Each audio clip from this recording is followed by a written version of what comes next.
नमस्कार। नक्षत्र 360 समस्त दर्शक को बहुत बहुत शुभेच्छा। बंधुगण, ग्रहमंडल एमती किसी समीकरण सृष्टि होगाकू जाउछि एवं नक्षत्र मानकर प्रभाव परिणाम जहाँ जना पड़ुछि कि विश्व उपरे एक बड़ जलीय संकट सृष्टि हो पारे। बड़ धरणर वर्षा, झड़, साइक्लोन, सुनामी किंबा बन्या एमती किछि हो पारे जहाँ विश्व सहित भारतर 6 राज्य पर बड़ चिंतार कारण हेब। यही वीडियो माध्यम मु किछि सूचना देवी आपण को जहाँकि तथ्य प्रमाण एवं युक्ति भित्तिक। जदि आपण माने एस्ट्रोलॉजी उपरे सामान्य ज्ञान रखिथिबे तेबे यार महत्व केते जे अधिक ता निश्चय बुझी पारिबे। मोर कंटेंट जदि शिक्षणीय लगे वीडियो को लाइक एवं शेयर करिवे। आपण को मतामत कमेंट करिवे। चैनल ले जदि नुआ होई थांती सब्सक्राइब करी बेल आइकन दबाइबे। आम चैनल अपडेट आपण पाखरे प्रथमे पहुँची पारिबो। वर्तमान प्लानेटरी पोजिशन को जदि देखा जाए तो 4टी महत्वपूर्ण ग्रह जलतत्व राशि रे अछंती।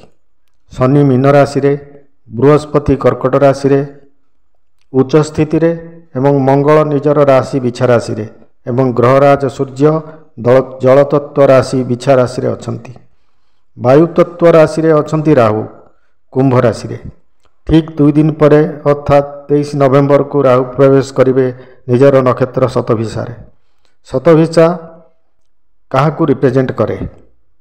बड़ ह्रद, समुद्र एवं महासागर को रिप्रेजेंट करे शतभिषा नक्षत्र।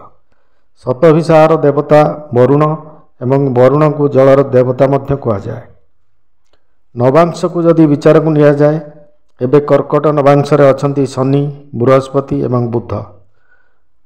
कर्कट नवांश एक जलतत्व नवांश। सबुठारु महत्वपूर्ण है 3टी प्रभावशाली ग्रह शनि, बृहस्पति एवं बुध वक्री अवस्था रे अछंती ता पुणी कर्कट नवांश रे।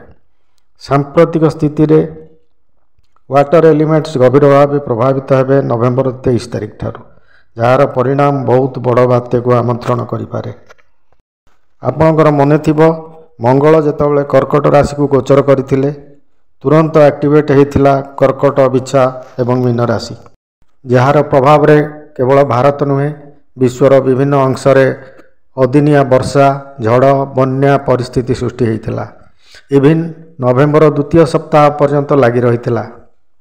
शतभिषा रे राहु प्रवेश करिबा क्षणी नॉर्दर्न हेमिस्फीयर एक्टिवेट हेबो। शनि मीन राशि को गोचर करिवा ठारू पूर्व एवं पश्चिम सक्रिय अछि। एबे उत्तर दिग मध्य सक्रिय हेबो। विश्वर उत्तर रे थिबा देश महादेश सहित भारतर उत्तर पार्श्व जेमती महाराष्ट्र, केरल, कर्नाटक, तमिलनाडु, आंध्र प्रदेश, पश्चिम बंग एवं ओडिशार तटीय क्षेत्र बड़ धरणर जलीय विपर्ययर सामना करिवा को पड़िबो। एही समय रे पूर्वा फाल्गुनी मध्य सक्रिय अछि। केतु अछंती पूर्वा फाल्गुनी रे। नवेम्बर 23 ठारू राहु शतभिषा रे प्रवेश करिवा क्षणी जलीय तत्व सुपर एक्टिवेट हेबो। शतभिषा वायु तत्वर नक्षत्र। यार लक्षण है बहुत शीघ्र संप्रसारित हेबा। प्रभाव रे वर्षा, बन्या, बात्या, सुनामी एवं अतिमात्रा रे बरफ वृष्टि हेबार संभावना बढ़ी जीवो। जदि पानी उपरे यात्रा करिवार थाए, पानी कूଳରେ कौनसी काम करिवार थाए, निजको सुरक्षित रखा चेष्टा करने उचित। आशा करुच्ची यही विश्लेषण आपन को शिक्षणीय लगी। वीडियो को लास्ट पर्यंत देखि बहुत बहुत धन्यवाद।